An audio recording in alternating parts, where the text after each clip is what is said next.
à Neverland. 9-1, Neverland. Bienvenue dans la Néosphère. Moi-même Max Payne, comme d'hab, votre hôte, avec Megava, le plus balèze, et qui est investi. Tu veux dire quoi par là? Que je suis pas balèze, c'est ça? Non, j'ai juste que t'as un gros crâne, mais. Bien, casse tout, moi je casse le matériel, tu vas m'énerver. Voilà. Mais tu m'as pas présenté, t'as présenté Justin, mais moi. C'est moi qui prends le micro. Ok, d'accord. Tu prends le micro, tu le casses. Non, mais tranquillement. Et notre gars, back. Yes. Malien ascendant comorien, vu la tête. Je crois que je vais remettre ma casquette. Mais aujourd'hui, on n'est pas seul. Non, c'est trop dur. Aujourd'hui, on reçoit un Marseillais. Un Marseillais, quelqu'un du 1-3. Si, les Kholo, merci. Merci de votre invitation. Mais qui es-tu? Nananananana. Napo, originaire de Marseille, 13e arrondissement. Et voilà, on fait notre séjour à Paris en 91. Chez vous, c'est quand même pendant, il n'y a rien. Pourquoi es-tu venu aujourd'hui, Napo? Pour nous présenter quel projet? Là, on a sorti un projet le 18 avril, Napologie volume 1, qui reprenait un peu des sons qu'on a sortis l'année précédente et des nouveaux qu'on a voulu faire partager. Donc on a gardé le format original d'une mixtape, à savoir des remixes, des morceaux qui sont sortis, des inédits. D'accord, et donc c'est Napologie volume 1, C'est ça. Ce qui veut dire qu'il y aura une suite et ce sera à peu près dans la même lignée, des trucs que vous n'avez pas sortis ou si Dieu des veut, trucs originaux. Si Dieu veut, il y aura des suites. Après, peut-être que ça prendra un autre format, ça on ne sait pas encore. D'accord, ok, peut-être un format album. Ouais, sûrement, je pense que les prochains projets seront plus des projets officiels. Alors EP ou projet, aujourd'hui ça ne veut plus trop rien dire. Sûr que ce sera un projet, on va dire, sur les plateformes de téléchargement légal et dans les bacs, on va voir ça. Mais nous on aime bien faire déjà des retours sur les carrières. Donc déjà, discographie s'il te plaît. Oui, juste avant la discographie, t'es recherché ou quoi? Non mais c'est subtil. Tu caches les yeux. C'est le style. Clip caché, en mode caché. Non, en fait, non, c'est même pas un style, c'est qu'en fait, on en parlait en off tout à l'heure, donc ça n'engage que moi. Nous, ce que j'essaie de faire, en fait, c'est que pour moi, la musique, ça s'écoute avec les oreilles et pas avec les yeux. Donc en fait, je juge qu'on n'a pas forcément besoin de savoir à quoi je ressemble, beau gosse ou pas, si je suis moche, si j'ai des balafres ou pas. Juste, si tu aimes ma musique, écoute, après, si tu veux me voir en concert, on verra. Ok. Donc maintenant, je peux venir sur ma question auparavant. C'est bon, tu peux. Discographie s'il te plaît, monsieur. Alors, via mon label R2P qu'on a avec Alain Aquino, J, on a sorti 3 compiles qui s'appelaient De Quoi Check Up, c'est comme ça qu'on s'est fait connaître à Marseille. L'idée en fait c'était de prendre la matière première marseillaise associée avec des têtes d'affiche ou des personnes influentes sur la scène marseillaise. On a encore fait De Quoi Check Up volume 1 avec Marseille et ses alentours, puis De Quoi Check Up volume 2 Marseille Grand Sud. Donc on a pris Bordeaux de Black Kent à Nice, Bordeaux à Nice, pardon. Et après le De Quoi Check Up volume 3, c'était en fait une compilation de toutes les zones. Tu nous as dit les grands noms de Marseille, mais nous on aime bien entendre le nom des feats justement, on aime bien savoir qui était présent justement sur tes 3 différentes... Ah bah alors après ça pouvait aller de l'ADA, il y avait Soprano, on a fait Shuriken, Phare, Stone Black, Carré Rouge. Donc c'est vrai que quand on dit des grands noms de la scène marseillaise, par exemple chez nous Stone Black, Carré Rouge c'est vraiment un groupe qui a marqué les esprits à Marseille, donc ça a été un honneur pour nous qui pose dans nos projets. Après on a sorti un projet le 26 mai 2014 qui s'appelait Première Subvention avec mon acolyte Alain Aquino. Et après est venue la collaboration avec Neochrome, fin 2014 si je ne me trompe pas. Et là on a sorti les EP Rolo 1, Rolo 2 et là Napologie volume 1. Comment ça s'est passé la rencontre avec Neochrome? Tout simplement en fait, pour dire en fait, il n'y avait même pas de réseaux sociaux à l'époque. Parce que ça va avec, entre guillemets, ma personnalité. Pas de réseaux sociaux, toi aussi t'amuses. Pas de réseau sociaux, on passe son Non, mais visage. sérieusement, parce que moi je suis pas... Il a cherché. J'étais vraiment pas dans ça. Et en fait, ils sont passés carrément pour un poteau à moi pour avoir mon numéro. Et après, ils sont rentrés en contact avec moi. C'est qu'ils t'ont entendu quelque part quand même pour avoir ton contact comme ça. Comme c'est des bousiers de rap français, ils m'ont découvert sur YouTube en fait. D'accord. Et qu'est-ce que tu as ressenti par exemple comme un label comme Neochrome puisse venir Ça fait toujours plaisir vu que Neochrome c'est quand même... ils ont une grosse notoriété en tant que label indépendant. Ils ont réussi à faire pas mal de choses avec les moyens qu'on connaît pour les labels indépendants. Ils ont sorti des mecs comme Seth Gecko, Al Capote, il y a eu Grodage, Salif. Donc c'est quand même une belle écope du rap qui est passée chez eux. Donc c'est quand même, ça m'a fait vraiment plaisir et tout le monde Tu as hésité à t'engager avec eux ou tu as dit oui direct? Non, on a discuté avant, on a essayé d'apprendre à faire connaissance parce qu'à la base, ils m'ont contacté pour un morceau d'un de leurs projets. Je ne me rappelle plus du nom du projet par contre. Et j'ai donné un morceau, ils ont été satisfaits. Et après voilà, de fil en aiguille, on a avancé pas à pas et c'est comme ça qu'on a commencé à travailler ensemble. Et par contre, les rappeurs marseillais, on en a reçu beaucoup ici à l'émission. On a l'impression que là-bas à Marseille, vous êtes très soudés, vous êtes très genre une grande famille quoi. Comme Karim Leroy, on l'a reçu la semaine dernière et vous connaissez un peu tous, on a l'impression. Est-ce que c'est vraiment l'image qui ressort là-bas ou c'est vraiment de la composition? Personnellement, je pense que c'est du fait que Marseille c'est quand même plus petit que Paris, sa banlieue, donc c'est normal qu'on se connaisse tous en fait. Ouais, mais vous auriez pu ne pas vous donner la force ou au contraire vous tirer dans les pattes. On a l'impression que c'est vraiment ce que c'est soudé, c'est vraiment l'impression qu'on a. Moi, personnellement, je pense pas qu'on soit plus soudé que d'autres villes. Par exemple, je regarde tous les projets, je vois pas plus de collaborations marseillaises que des projets parisiens, tu vois. Ouais. Y a pas... Je pense que c'est plus un effet... Mais comme tu as dit, c'est que nous, la région parisienne, c'est qu'on est beaucoup, il y a beaucoup de rappeurs. Mais un rappeur, par exemple, avec la notoriété de Soprano, en comparaison ici à Paris, moi, je me lance dans le rap, je me lance dans le rap. Je suis rappeur, je demande une collaboration, ça va pas forcément fonctionner. Alors que là, bon, on a l'impression que Soprano, un rappeur marseillais, Soprano, c'est quand même quelqu'un, un gars à part quand même, parce que c'est quelqu'un de très humain et qui donne la force, qui aime aider les jeunes. C'est même pas que les rappeurs qui aiment aider les jeunes et les gens. En général. Donc voilà, c'est normal que tu le vois collaborer avec beaucoup de personnes. D'accord. Donc je pense que c'est un gars à part. Après, de mon point de vue personnel, je pense pas qu'on soit plus soudés qu'une autre ville. Je sais même pas si on peut dire qu'on est vraiment soudés. Après, on se connaît, il n'y a pas d'embrouille. On va pas dire qu'il y a d'embrouille entre nous. Mais parce que c'est vrai que c'est plus à Paris où on voit ça, tu vois. Enfin, à Paris, excuse-moi, en plus, ouais, c'est à Paris, hein, parce que 80% des rappeurs viennent de Paris et leur banlieue. Mais c'est vrai qu'à Marseille, on n'a pas d'histoire de clash ou autre. Mais je sais pas si on peut dire qu'on est vraiment soudés. On a quand même l'image de Marseille, tu sais, d'un côté les quartiers nord, de l'autre côté les quartiers sud, et qu'il y a quand même des vives tensions. Non, quartier nord, quartier sud, en fait, c'est même pas vrai. Il n'y a aucune tension entre les quartiers nord, quartier sud ou les gars du centre-ville. Je pense que peut-être si on met le rap à côté, je pense que là, on se mélange beaucoup plus. Ouais. Quartier nord, quartier sud et centre-ville, on a toujours des connexions dans tous les coins de Marseille. Donc non, je pense pas qu'il y ait de tension, c'est pas vrai même. Il n'y a aucune tension. Je veux revenir sur ton projet qui est sorti le 17 avril. Donc quels des retours tu as eu dessus? Ça a été bien apprécié, c'était moyennement? Non, les retours ils ont été globalement positifs, tu vois. Après il y a eu des personnes qui se demandaient pourquoi il y avait autant de remix, donc après j'ai expliqué pourquoi, comme je t'ai dit tout à l'heure, en fait on avait des morceaux qu'on avait enregistrés auparavant. Les remix c'est pour se faire plaisir, c'est pour s'amuser, parce que le rap c'est une passion, donc on fait ça pour s'amuser à la base, et on les a mis, mais globalement on a eu que du positif sur ça, sans faire la langue de bois, quoi. Donc t'as contrôlé le nombre de téléchargements? Alors moi je m'intéresse même pas à ça, quoi. Je regarde même pas, parce que c'est pas... T'es pas à la course aux chiffres, quoi. C'est ça, qu'est-ce que t'aimes. Voilà, c'est la course aux chiffres, et après ça dépend aussi la force que tu mets pour défendre ce projet aussi là, tu vois. C'est-à-dire que si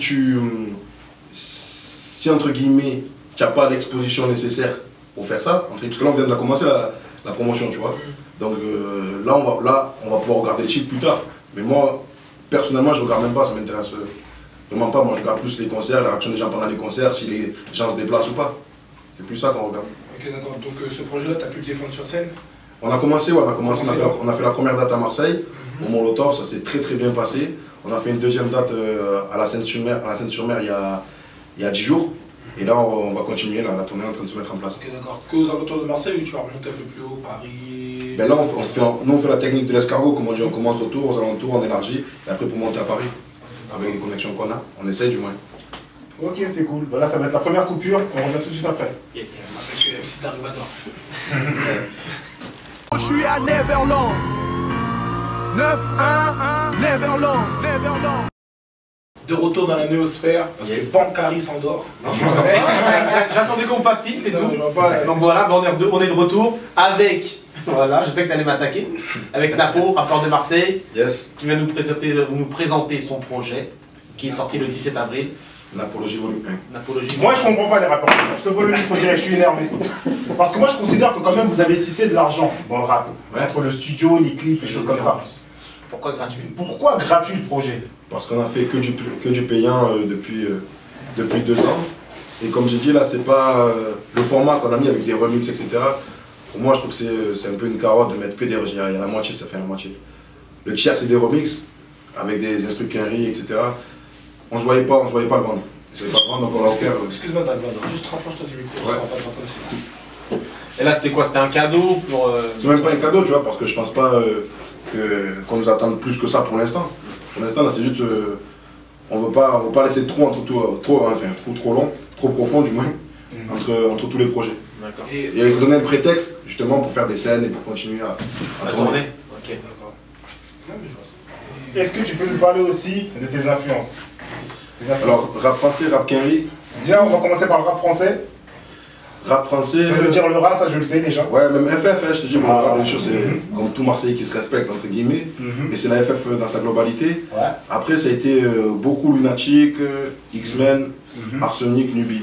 On va dire que ça a été ça. Nubi. Ça a été ça, Nubi. vraiment. C'est quelqu'un de chez nous, il habite juste là-bas, Nubi. Ah ouais. Quelqu'un de chez nous. Non, non, ils m'ont Et maintenant, non, moi je vais t'attaquer, moi je veux maintenant du rap un peu plus récent. Qu'est-ce qu'il Non, Non, je vais tranquille. Bon, déjà. PSG Marseille, PSG Ouais, Marseillais, ça t'attaque. va qu'on t'attaque. Dans le rap plus récent, français. Plus récent, rap Qu'est-ce qu'il français. parle? J'aime beaucoup Esprit Noir. Ouais. J'aime beaucoup ce qu'il fait. Après, il y a le Carpe Diem, RDK. Putain, j'ai une trop alors je me bousille à ça. Depuis tout à l'heure, elle est en train de te glisser un mot, mais je crois que tu l'as pas entendu bien, tu peux pas J'ai pas m'entendre. entendu après, il y a Lino. Donc, Lino, j'aime bien ce que Sofiane y fait actuellement. Ouais. Et voilà, on va dire que c'est ça que j'écoute régulièrement. Et maintenant, dans le rap quinri, qu'est-ce qui t'inspire? C'est quoi Alors, rap quinri, ça a été, on va parler au passé d'abord, c'était Nas Mob Deep. Nas Mob Deep, New York. Ouais, ça m'a vraiment traumatisé. Après, il y a eu 50. New York. Ça m'a tué aussi. Et, Non, moi j'ai toujours New York, pourquoi? Parce qu'on sait, on connaît ma pensée, moi je suis un mec de Los Angeles. Mais c'est pas grave. non, mais après, ouais, moi je l'assume totalement, j'ai toujours été plus New York avec même The Locks, etc. J'ai toujours été plus Ouais, New York. très New York, ouais. Toujours plus New York. Après, actuellement, j'aime bien ce que. Bon, après, ça n'a rien à voir, ça doit paraître contradictoire. J'aime bien Drake, j'aime bien ce qu'il fait. J'aime bien ce qu'il fait Drake, ouais, Toronto. J'aime bien Travis Scott. Ouais. Travis Scott, ça me semble que c'est lui. Il y a Shinx. Bon, après, il est malheureusement décédé. Mais voilà, moi, je me tue à Shinx en ce moment. Surtout ça en ce moment. Ok. Et LA, c'était The Game. Et après Tupac, il y a bien sûr Tupac, etc. Parce que là, franchement, là, c'est un blasphème. On peut pas parler de rap sans parler de Tupac. Non, après, ouais, Tupac, même Notorious, je veux dire, même si Notorious aussi, c'est ça, à l'époque, c'était Notorious, tu vois, moi, Tupac, après, c'était LA, c'était The Game. Ah, ok. Et quand tu rentres au studio, comment ça se passe, les enregistrements? T'aimes bien être isolé, entouré de monde? Non, en général, je vais souvent avec mon gars Kino. Souvent, on a un petit comité, après, ça ne me dérange pas, vu que c'est un studio qui est beaucoup fréquenté. On a fait ça, à la Savine, c'est Old School Bevice. Donc c'est un studio qui est vraiment beaucoup fréquenté, il y a tout le monde qui passe par là. Mais en général, j'aime bien être avec l'adjoint et Akino et avec un plat, la dernière fois c'était du pilao, donc c'était parfait. Et puis là, On mange. Logiquement, comment rien. On mange. les Comores, c'est Marseille. Donc voilà, ça se passe comme ça. Donc, Ah ouais, la bouffe, boisson et un rap. est-ce que tu fais comme la plupart des rappeurs qui rentrent au studio, PlayStation, tout ça ou tu... Non, même pas. Même pas. En général, on écrit à l'avance, après je me mets dans un coin, je termine entre guillemets les textes, après on pose, on rigole, on pose. T'es quel type de rappeur? Tu racontes ce que tu as vécu, ou t'es plutôt le genre de rappeur qui compte des histoires qui... Ou Ego Trip? Ah non, moi je suis plus dans le... Pour moi, le rap, après pareil, ça n'engage que moi. Pour moi, le rap, c'est pour raconter des choses. Donc j'essaie de raconter ce que je vis, ce que je vois, ce que vivent mes proches. Et si je raconte une histoire, c'est une histoire qu'un proche a vécue. Tu vois, pour faire du storytelling, pour essayer de faire un truc construit pour que ça parle, entre guillemets, pour que ça soit plus profond dans le sujet. Mais sinon, en général, c'est ce que je vois, ce que je vis et ce que mes proches vivent. Et toi, dans ton projet, là on parle plus précisément du dernier, c'est lequel le son le plus profond? Le son le plus Le profond. plus, celui qui t'inspire le plus. Le plus abouti, celui Le plus que... abouti. Ouais, bah, alors, pareil, Napologie, c'est une mixtape, tu vois, par exemple, sur les phases B, c'est que de l'ego trip, et encore, quand je dis l'ego trip, c'est pas pour me regarder dans un miroir, tu vois, on essaie d'être un peu plus technique et raconter toujours quelque chose, mais après, pour répondre à ta question, Marseille en vrai. Qui est clippé d'ailleurs. C'est ça, en fait, voilà, on a essayé de faire un délire, entre guillemets, vidéo à l'ancienne, même la qualité de l'image, on voulait que ce soit un délire à l'ancienne, avec un passage dans les 16 arrondissements de Marseille, avec des lieux qui parlent réellement marseillais, tu vois, on pouvait parler, par exemple, au 6e arrondissement, parler de Notre-Dame, la Bonne Mère, etc., mais c'est pas forcément ce qui nous parle plus, c'était le palais de justice, malheureusement, avec ce que beaucoup de proches vivent, malheureusement. Après, dans le 11e, on parle de Chirara, tu vois, c'est un snack qui est connu surtout pour les gars d'Herbel. Ouais. Tu vois, et voilà, chaque fois on a voulu rentrer dans les 16 arrondissements pour que tout le monde puisse se sentir représenté et pour justement aussi honorer le titre du morceau qui s'appelle Marseille en vrai. Une petite question, est-ce que toi tu vis réellement de ta passion? Non. Non, c'est un mythe, ouais. Grâce à Dieu, je travaille. Ok, d'accord. Est-ce que tu le fais passer à travers tes textes que tu vis pas de ta passion, que en fait, ça part contre le combattant? Parce qu'en fait, il y a beaucoup de rappeurs, qui font croire qu'ils vivent de leur passion, que voilà, ils travaillent pas. Non. Et on sait qu'on a des petits frères et des petites sœurs qui écoutent énormément les musiques. Et en fait, ils ont une version erronée. Et quand ils se lancent dans le rap, ils pensent que c'est facile. Non. Le pire, c'est que tu vois vraiment beaucoup, les gens ne le voient pas forcément, le public du moins, mais tu as beaucoup de gens qui serrent à cause du rap. Parce que c'est quand même une bercée d'illusions. Donc moi je le revendique et je le dis, moi c'est pas la musique qui me fait vivre, ça m'a jamais fait vivre, donc je travaille. Et c'est un mal pour un bien entre guillemets, parce qu'au final la musique ça reste une passion et je fais vraiment ce qui me plaît. Parce qu'à un moment donné, ça peut être un cercle vicieux, parce que j'étais au chômage et j'ai fait du rap pendant cette période creuse. Et automatiquement, je parle pour moi, tu raisonnes, dire si je fais ça, il faut que ça me rapporte de l'autre côté ou quoi que ce soit. Et au final, tu te perds un peu. Moi, quand je travaille, je fais la musique que je veux, que ça plaise ou pas, parce que c'est mon temps, c'est mon argent que je dépense, tu vois. Et si je commence à raisonner pour une autre personne, c'est plus cohérent, tu vois, c'est plus cohérent. Donc moi, j'assume totalement. Travail. C'est vrai, ce qui est similaire à beaucoup de rappeurs. Après, on va pas dire que c'est négatif quoi que ce soit, c'est le chômage. Parce que quand tu es au chômage, c'est là où tu te mets à rapper. Ouais, mais et au final, je te dis, après, chacun le gère de la manière qu'il souhaite. Hein. Et comme il peut aussi, des fois c'est une thérapie, des fois c'est un exutoire, etc. Moi c'est un exutoire, mais dans un autre sens, tu vois, pour des choses que j'arrive pas forcément à dire. Donc moi c'est dans ce sens-là.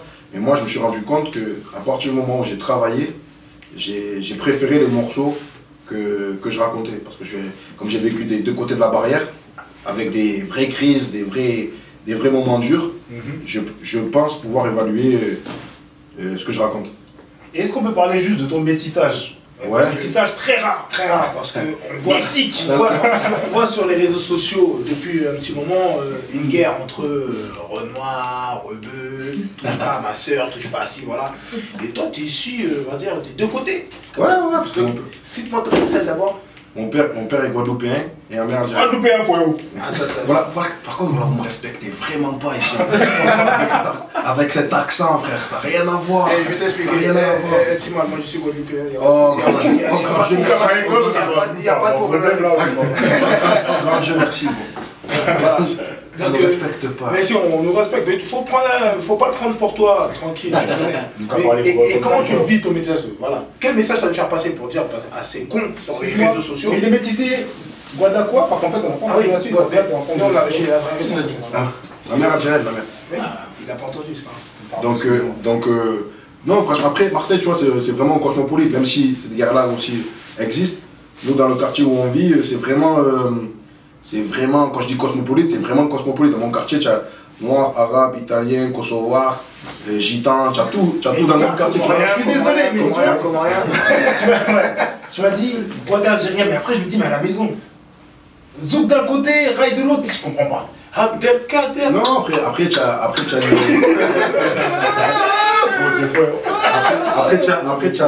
tu as une partie qui prédomine, tu vois, c'est vrai que nous on a plus été éduqués entre guillemets dans le giron entier guadeloupéen, tu vois.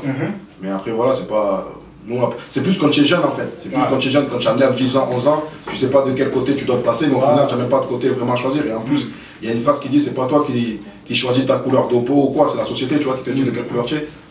Tu vois, par exemple, moi, tu vois, je suis quelqu'un de très clair. Et pourtant, on m'a toujours vu comme un Renoir, tu vois. Parce que j'ai des traits et tout, tu vois. Après, moi, c'est pas. Je me focalise pas sur ça, surtout quand j'étais petit, je sais pas trop comment manger, mais après, franchement, c'est pas. Ça change pas grand chose. Tu vis bien, donc. Ah ouais, 100%, il n'y a pas de suivi, problème. voilà. 100%. Pas de problème avec ça. Et un jour, est-ce qu'on va devoir faire un son dancehall ou un truc comme ça? Alors, moi, je pense. Un truc chaloupé. Je pense que tu vois, dans mes 40 ans, j'aimerais ressembler à Jacob Desvarieux. C'est vraiment. Oh, check, moi, c'est le meilleur! Mais justement, sauf que les gens qui connaissent Jacob savent que c'est le meilleur. Mais bien sûr! Le mec! Une chemise ouverte, un tatane et un short, voilà, c'est mon rêve. Écoute la voix. Écoute, attends, mais où il est trop fort? Vous savez qu'il a vécu au Sénégal, mais c'est Jacob Desvarieux. D'accord? Ok, donc l'anecdote. Des vraies infos. LKP représente toujours. Non, mais franchement, c'est bien. Franchement, ça fait plaisir, mais il faut revendiquer ton métissage. De toute façon, dans les sons, on en parle. Hein. Dans les sons, on en parle justement comment tu le vis quand tu es petit, comment tu le vis actuellement. Parce qu'après, au final, selon nous, tu vois, c'est plus une richesse qu'un défaut.